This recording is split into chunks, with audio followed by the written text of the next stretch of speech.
Hanafi tadi berdalil dengan hadis Sahih Bukhari Muslim, yang mana kata Rasulullah SAW, "Faqra' ma tayassara minal Qur'an." Baca oleh kamu yang bisa Quran. Di dalam hadis yang sahih juga dalam Bukhari dan Muslim, Rasulullah SAW mengatakan, "La salata liman lam yaqra' bi Fatihatil Kitab." Tidak sah salat bagi orang yang tidak membaca surat Al-Fatihah. Inilah. Itu bagaimana itu Pak Ustaz? Mazhab Hanafi menanggapi. Kalau mazhab Syafi'i itu mazhab jumhur menanggapi dari Imam Abu Hanifah, itu gampang. Karena ayat itu sifatnya umum dan itu dikhususkan oleh Rasulullah dalam hadisnya. Maka kita tidak ada bertentangan, maka ikuti yang khusus ini, yaitu bahwa ayat surat yang disuruh membaca itu adalah yang dimaksud adalah surat Al-Fatihah, bukan seluruh Al-Quran. Bagaimana pula umpamanya Hanafi menanggapi hadis ini, tidak sampai hadis ini kepada mereka, sampai, tetapi mereka lebih berpegang kepada kekuatan ayat dan hadis sahih. Pertama tadi kan ada ayat faqra'u ma tayassara minal Qur'an, maka harus berpegang kepada ayat dulu. Apalagi ayat itu sifatnya qat'i, sifatnya adalah tegas dan yakin. Sedangkan hadis ini walaupun Sahih Bukhari Muslim sifatnya hadis ahad, maka tidak bisa Bapak Ibu membatalkan keumuman daripada ayat tersebut. Oleh karena itu mereka takwil, tafsirkan bahwa yang dimaksud di sini bukan tidak sah salat, tetapi tidak sempurna. Bismillahirrahmanirrahim. Nah, sekarang kita mengkaji masalah rukun salat yang keempat, yaitu membaca surat Al-Fatihah. Ada beberapa pembahasan yang akan kita bahas di dalam masalah membaca surat Al-Fatihah di dalam salat. Pertama sekali, Bapak Ibu sekalian, apa sebenarnya hukum membaca Fatihah dalam setiap rakaat salat itu? Apakah dia fardu atau tidak fardu? Bagaimana pandangan berbagai mazhab ulama yang muktabar?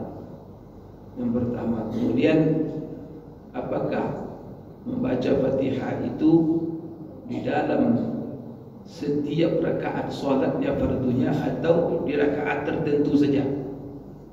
Nah, ini masalah kedua. Kemudian apakah kewajiban membaca Fatihah ini meliputi solat fardu dan solat sunat atau solat fardu saja kewajibannya? Kemudian juga masalahnya apakah membaca Fatihah ini fardu, rukun bagi setiap orang yang salat? Karena orang yang salat kadang dia salat sendiri, ada orang yang salat berjamaah. Apakah orang sendiri dia salat wajib membaca Fatihah? Kalau dia salat berjamaah, posisinya sebagai imam bagaimana? Dan bagaimana pula apakah kalau posisi dia sebagai makmum juga wajib baca Fatihah? Nah, ini kita bahas.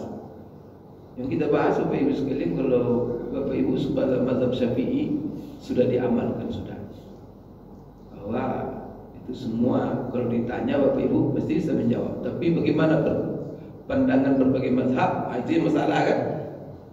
Nah, itu perlu kita tambah ilmu kita dalam hal itu, sehingga kalau ada yang berbeda kita berlapang dada.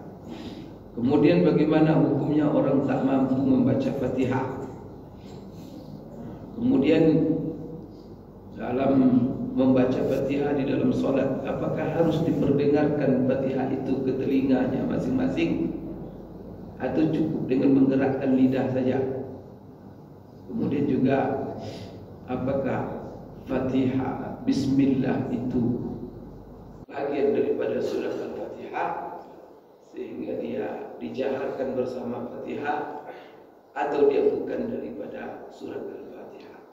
Nah, inilah pembahasan yang akan kita bahas di dalam masalah Fatihah sebagai rukun sholat. Baik, masalah pertama yaitu masalah apakah membaca surat Al-Fatihah setiap rakaat sholat itu fardu atau Bapak Ibu sekalian tidak.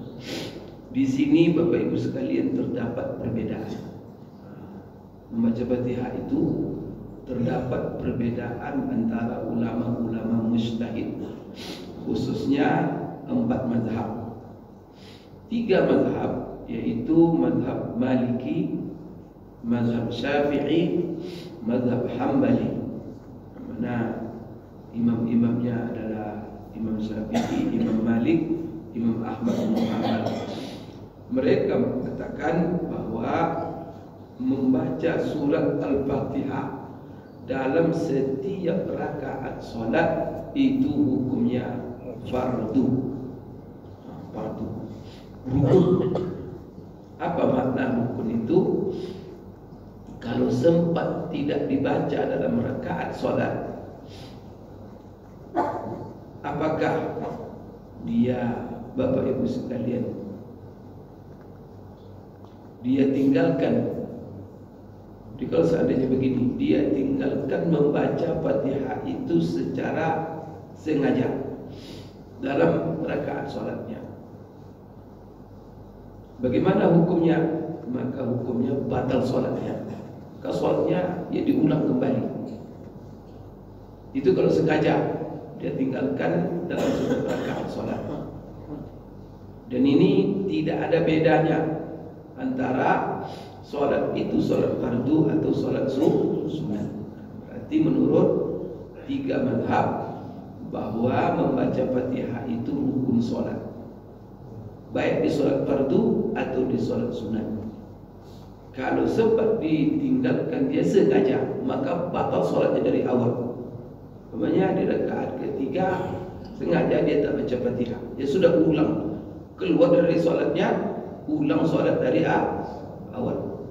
Itu maksud kalau dia tinggal sengaja.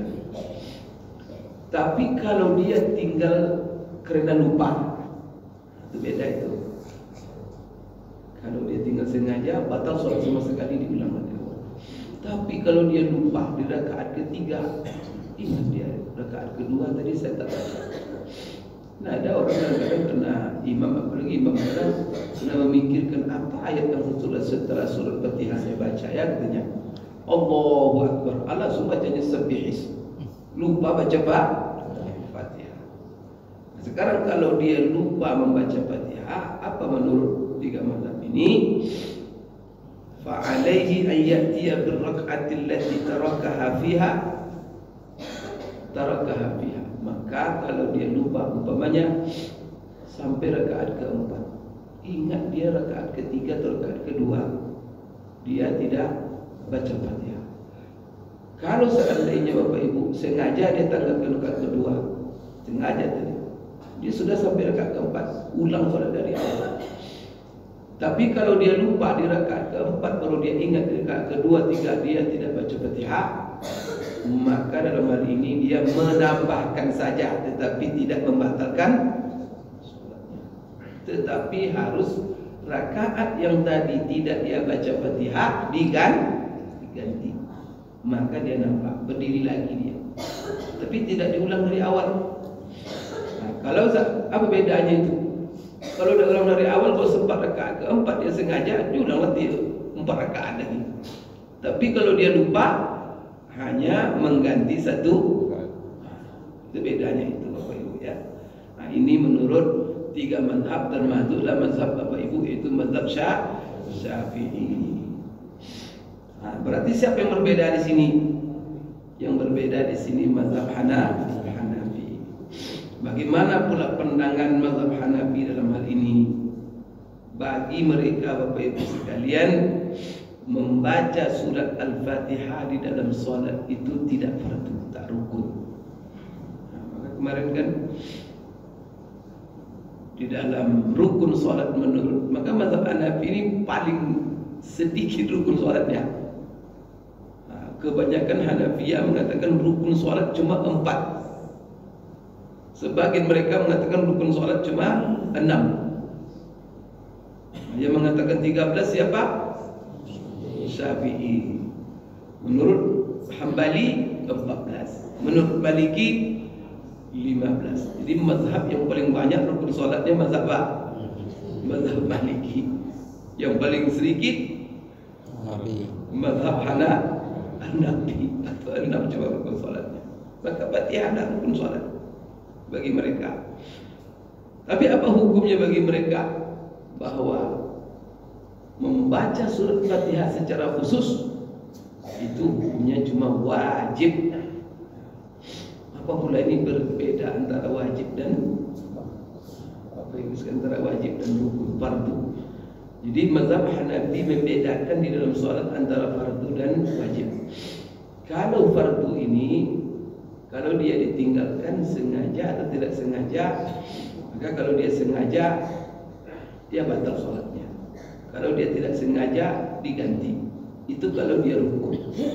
Tapi kalau dia wajib, kalau ditinggalkan sengaja atau tidak sengaja, maka solatnya tidak batal, tetapi diganti dengan sujud sahwi. Berarti posisi membaca surat Fatihah bagi Imam Abu Hanifah sama dengan posisi kunut subuh dalam mazhab Syafi'i. Syafi'i kalau tinggal kunut subuh diganti dengan sujud sahwi. Maka itu sebabnya kalau seandainya dia tidak membaca Fatihah, batal solatnya, tidak batal. Diulang rakaat itu tidak diulang, cukup diganti dengan sujud sahwi. Kecuali dia tidak sujud sahwi. Kalau dia tidak sujud sahwi, kata Imam Abu Hanifah, dia wajib mengulang solatnya. Itu tuh. Baik, sekali berarti sudah tahu kita bahwa menurut mazhab Hanafi bahwa solat itu tidak rukun, di dalam solat itu membaca Fatihah. Bahkan sebagian mereka mengatakan sunat muakkad cuma Fatihah itu, yang mana kalau seandainya ditinggalkan sengaja maka solatnya tidak batal. Sekarang mari kita lihat Bapak Ibu bagaimana. Jadi apa yang wajib bagi Hanafi itu, yang rukun dalam sholat itu apa? Jadi menurut mereka mengatakan bahwa yang rukun dalam sholat itu adalah membaca Quran, bukan membaca surat Al-Fatihah secara khusus. Yang penting dia baca ada minimal 1 ayat. Jadi kalau seandainya dia sudah ada membaca, dia begini. Kalau dia Allahu Akbar, sekarang langsung dia baca Qul huwallahu ahad, Allahus samad, lam yalid wa lam yulad wa lam yakul lahu kufuwan ahad, Allahu Akbar. Gimana itu? Bapak Ibu, kalau mazhab Bapak Ibu Hanafi sah solat itu, karena dia sudah membaca ayat. Karena yang rukun itu bukan surat Fatihah, tapi ayat. Ayat apa saja dibaca dalam arti dia sudah memenuhi rukun. Cuman masalahnya karena tidak Fatihah dibacanya, dia cukup mengganti dengan sujud. Itu mazhabnya. Kalau kita mazhab Syafi'i langsung qul huwallah, gimana? Kita ikut imam tuh. Nah itu teriak kita. Subhanallah. Kenapa? Karena dia meninggalkan rukun sholat. Apa yang menjadi dalil mazhab mereka ini? Yang pertama, karena di dalam Al-Quran ada perintah. Setelah Allah mengatakan dianjurkan kita ini sholat malam, Rasulullah disuruh sholat malam, maka di dalam sholat kita ada perintah faqra'u ma tayassara minal Quran. Bacalah oleh kamu di dalam sholat itu apa yang kamu bisa daripada ayat-ayat Al-Quran. Maka di sini, jadi ini ayat tentang sholat. Allah menceritakan tentang sifat-sifat orang beriman yang mujahid, yang masya Allah selalu mendekatkan dirinya kepada Allah. Dia sholat malam. Kemudian di dalam salat malam itu ada perintah Allah, faqra'u ma tayassara minal Qur'an. Baca oleh kalian ayat-ayat Quran yang bisa kalian baca. Berarti perintah ini perintah faqra'u, bacalah. Kemudian ma tayassara itu apa yang bisa. Berarti yang wajib di dalam salat itu qiraah. Qiraah itu membaca Quran, dan itu surat apa saja, itu yang dibebankan. Kemudian mereka juga, Bapak Ibu sekalian, mendasarkan pendapat mereka. Coba lihat istihad ini. Jadi istihad itu tidak lahir begitu saja, asal tampil beda. Na'udzubillah. Perbedaan mereka itu berdiri di atas asas-asas ilmiah, akademis. Artinya memang tuntutan argumen yang menuntut mereka itu berbeda, dan itu legal secara syariat. Bapak Ibu sekalian, apa di antara dalil yang mereka jadikan? Terdapat dalam Sahih Bukhari dan Muslim. Jadi ada Sahih Muslim, Rasulullah bersabda kepada salah seorang sahabat, beliau mengatakan, "Idza qumta ila sholati fa asbighil wudu'a, thumma istaqbilil qiblata, thumma qra' ma tayassara minal Qur'an." Apa artinya itu? Ini Rasulullah pernah mengajarkan orang tentang sholat. Maka Rasulullah ajarkan sama dia, apa kata Rasulullah? Apabila kamu ingin sholat, maka berwuduklah terlebih dahulu, dan sempurnakan wuduk kamu, berwuduk dengan wuduk yang benar. Setelah itu berdiri menghadap kiblat, semastaqbilil qiblata, kemudian berdirilah kamu menghadap kiblat. Summa qra', setelah kamu berdiri, maka baca oleh kamu ayat Quran yang kamu bisa. Maka di sini juga tidak ada summa qra' fatihatal kitab, tidak begitu. Summa qra' ma tayassara minal Quran, baca Al-Quran yang bisa. Nah, Bapak Ibu sekalian, juga ada hadis yang lain yang mereka jadikan sebagai dalil mazhab Hanafi. La salata illa biqira'ah, tidak sah salat kecuali dengan qiraah. Jadi hadis ini cuma biqiraah. Qiraah itu yang membaca, berarti mutlak sifatnya. Berarti membaca apa? Membaca ayat mana saja dalam Al-Quran. Berarti keabsahan salat itu, Bapak Ibu sekalian, tergantung kepada qiraah saja, bukan surat Fatihah secara khusus. Nah, ini membuat mereka mengatakan bahwa membaca surat Al-Fatihah itu dalam sholat tidak fardu dan tidak rukun, tetapi hukumnya cuma wajib. Kemudian bagi mereka mazhab Hanafi, membaca Fatihah itu ataupun membaca Al-Quran itu fardunya, wajibnya, rukunnya itu cuma pada 2 rakaat pertama di dalam sholat fardu. Jadi membaca Quran itu hanya rukunnya di 2 rakaat pertama. Berarti kalau ada sholat yang mana sholat itu ada 3 atau 4, maka rakaat ketiga, keempat itu tidak rukun lagi membaca Quran, kata Hanafi. Ini pendapat mereka. Itu mereka mengatakan, fa illam yaqra, jadi kalau fardu membaca di 2 rakaat pertama, maka wajib Fatihah itu wajib dibaca, karena mereka mengatakan wajib 2 rakaat pertama, 2 rakaat terakhir tidak wajib. Maka dikatakan mereka, fa illam yaqra fi rak'atainil ulayaini fi shalatir rubaiyah qara'a fima ba'dahuma wa sahhat salat. Kalau seandainya ada orang yang tidak membaca sama sekali dalam rakaat 2 rakaat pertama. 2 rakaat pertama dia baca subhanallah saja, berzikir aja dia. Subhanallah, alhamdulillah, la ilaha illallah, Allahu akbar. Allahu akbar, ruku dia di 2 rakaat pertama.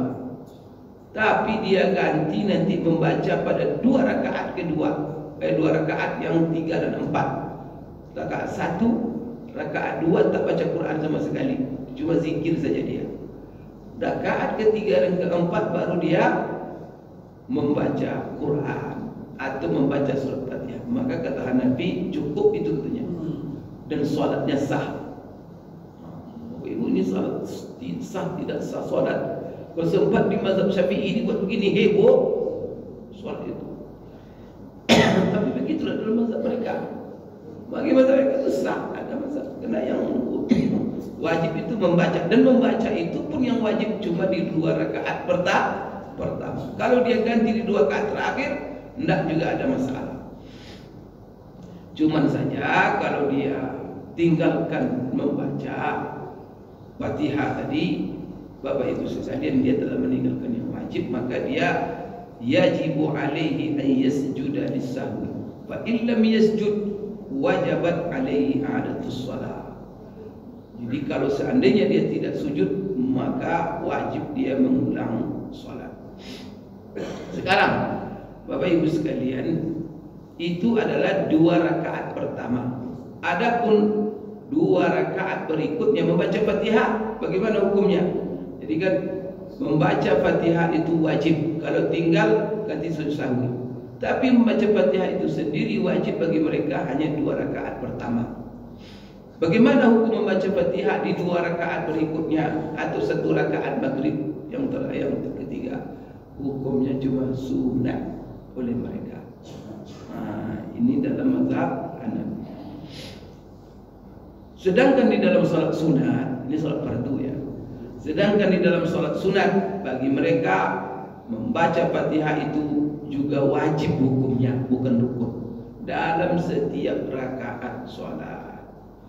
Maka kalau seandainya dia tidak baca Fatihah dalam setiap rakaat salat, sah salatnya, cuma dia ganti dengan sujud sahwi. Baik, Bapak Ibu sekalian, kalau apa kata mereka? Kalau seandainya tidak membaca Fatihah, lalu dia membaca Quran saja, yang wajib dalam membaca Quran itu berapa? Di sini mereka juga sedikit ada perbedaan. Sekarang kan Fatihah tidak wajib, tidak fardu. Yang fardu itu hanya membaca Quran. Sekarang berapa kadar membaca Quran yang fardu di dalam setiap rakaat salat?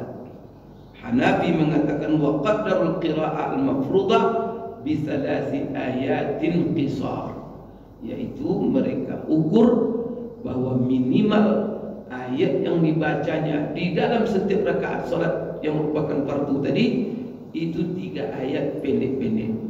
Tapi kalau ayatnya panjang itu cukup satu ayat. Tapi 1 ayat itu lebih kurang, ukurannya 3 ayat pendek-pendek. Dalam Quran itu kan ada ayat yang pendek-pendek cuma beberapa kata. Karena ada 1 kata 1 ayat. Maka kalau diambillah ayat terpendek 3 ayat, kemudian diambil 1 ayat yang panjangnya sama, maka itu sudah cukup. Ini menurut Hanafi. Bapak Ibu sekalian, kita sudah tahu ini yang berbeda. Sekarang coba bagaimana Syafi'iyah. Syafi'iyah mengatakan di dalam cuma sebelum Syafi'iyah, jumhur ulama yang mengatakan bahwa surat Al-Fatihah rukun dalam setiap rakaat salat. Apa yang menjadi dalil dasar mereka? Yang menjadi dasar dan dalil bagi mereka adalah hadis yang sahih juga, dan terdapat juga dalam Sahih Bukhari dan Muslim. Hati jadi masalah. Hanafi tadi berdalil dengan hadis Sahih Bukhari Muslim, yang mana kata Rasulullah SAW, "Faqra' ma tayassara minal Qur'an." Baca oleh kamu yang bisa Quran. Di dalam hadis yang sahih juga dalam Bukhari dan Muslim, Rasulullah SAW mengatakan, "La salata liman lam yaqra' bi Fatihatil Kitab." Tidak sah salat bagi orang yang tidak membaca surat Al-Fatihah. Inilah. Itu bagaimana itu Pak Ustaz? Mazhab Hanafi menanggapi. Kalau mazhab Syafi'i itu mazhab jumhur menanggapi dari Imam Abu Hanifah, itu gampang. Karena ayat itu sifatnya umum dan itu dikhususkan oleh Rasulullah dalam hadisnya. Maka kita tidak ada bertentangan, maka ikuti yang khusus ini. yaitu bahwa ayat surat yang disuruh membaca itu adalah yang dimaksud adalah surat Al-Fatihah, bukan seluruh Al-Quran. Bagaimana pula umpamanya Hanafi menanggapi hadis ini? Tidak sampai hadis ini kepada mereka, sampai, tetapi mereka lebih berpegang kepada kekuatan ayat dan hadis sahih. Pertama tadi kan ada ayat faqra'u ma tayassara minal Quran, maka harus berpegang kepada ayat dulu. Apalagi ayat itu sifatnya qat'i, sifatnya adalah tegas dan yakin. Sedangkan hadis ini walaupun Sahih Bukhari Muslim sifatnya hadis ahad, maka tidak bisa Bapak Ibu membatalkan keumuman daripada ayat tersebut. Oleh karena itu mereka takwil, tafsirkan bahwa yang dimaksud di sini bukan tidak sah salat, tetapi tidak sempurna. Jadi la salat, kan tidak ada salat kata Rasulullah. Maksud tidak ada salat ini apanya? Tidak sah salat atau tidak sempurnanya salat. Maka Imam Abu Hanifah menafsirkan yang dimaksud di situ bukan menafikan sah, tetapi menafikan sempurna. Tidak sempurna salat seseorang kalau dia tak baca Fatihah. Berarti mereka memutuskan ataupun menyimpulkan hukumnya tidak rukun. Karena kalau rukun disebut rukun ditinggalkan batal, tidak sah. Tapi kalau disebut dia wajib, maka dia kesempurnaan saja. Maka kalau dia lupa, cukup diganti dengan sujud sahwi. Nah, ini Bapak Ibu, saya menggambarkan kenapa mereka berbeda, karena faktor-faktor ilmiah tadi itu. Salah satu Bapak Ibu faktor ilmiah membuat mereka berbeda, karena bertentangannya dalil. Jadi dalil itu secara zahir kontradiktif. Coba, satu sisi Rasulullah bilang tidak sah salat kecuali dengan membaca Quran illa bil qiraah. Satu sisi Rasulullah mengatakan la salata illa liman lam yaqra bi Fatihatil Kitab. Satu sisi ayat Quran faqra'u ma tayassara minal Quran. Nah, bagaimana sekarang ni menyimpulkan hukum dari ayat dan hadis-hadis yang terlihat kontradiktif? Itulah ijtihad ulama. Nah, maka yang satu beristihad seperti ini, yang satu beristihad seperti ini. Mana yang benar semua Pak Ustaz? Sebagian ulama mengatakan benar semuanya, selama itu berangkat dari ijtihad, karena tidak ada yang pasti 100%. Maka pendapat-pendapat itu benar semuanya. Atau yang mana ada yang mengatakan tidak, yang benar cuma satu. Cuma masalahnya satu yang benar itu siapa? Semua mereka mengatakan Allah yang Maha Tahu, Allah yang Maha Tahu. Mereka tidak bisa mereka mengatakan mutlak saya benar. Kalau ada masalah-masalah begini, tak ada orang mengatakan mutlak benar. Itu orang lain salah, sesat semua. Itu orang tak berakal itu. Ilmu tak ada. Maka ikuti ulama. Jangan. Nah ini Bapak Ibu sekalian menjadi celah hal-hal seperti ini ya, perbedaan ini menjadi celah bagi musuh-musuh Islam untuk mengotak-ngotak umat. Nanti masuk. Tidak, pokoknya kamu yang benar, yang lain itu salah. Kalau tidak ini sesat. Nah, inilah yang sunnah. Ini membahaya itu. Itu sudah keluar dari metode ulama. Akhirnya apa? Dahulu perbedaan ini tak pernah membuat berpecah sahabat, berpecah ulama-ulama kita. Ulama kita bahkan antara mereka-mereka yang berbeda itu ketemu mereka dalam hidup mereka. Tidak ada sedikit permusuhan. Seperti Imam Ahmad dan Imam Syafi'i. Imam Syafi'i dengan Imam Malik, jumpa dia. Malah mereka saling berguru. Bayangkan ini. Imam Syafi'i berguru kepada Imam Ahmad. Imam Ahmad sendiri berguru kepada Imam Syafi'i. Dan masing-masing mereka memuji. Imam Syafi'i memuji Imam Ahmad. Tak ada orang yang paling alim di dunia ini kecuali Imam Ahmad. Imam Ahmad sendiri memuji Imam Syafi'i. Nah, kalau sekarang tidak ada, bukan dipuji-puji, melafaz, jangan ikut dia, sesat, itu tidak sunnah, itu apa? Ini sudah menyusup, ada orang yang menyusup, memecah belah umat lewat masalah khilaf. Maka itu kita hati-hati. Maka ikuti manhaj ulama. Ulama yang berbeda itu sendiri. Kan kita ikut Imam Syafi'i ini, mereka sendiri damai. ada masalah. Dan tidak ada mereka mendakwa saya mutlak paling benar. Apa mereka bisa katakan cuma paling tinggi menurut saya, ijtihad saya benar, yang lain salah. Tapi barangkali ijtihad saya itu bisa jadi salah, ijtihad yang lain bisa menjadi benar. Maka mereka tidak mengklaim mereka yang paling benar. Maka siapa yang paling benar? Allahu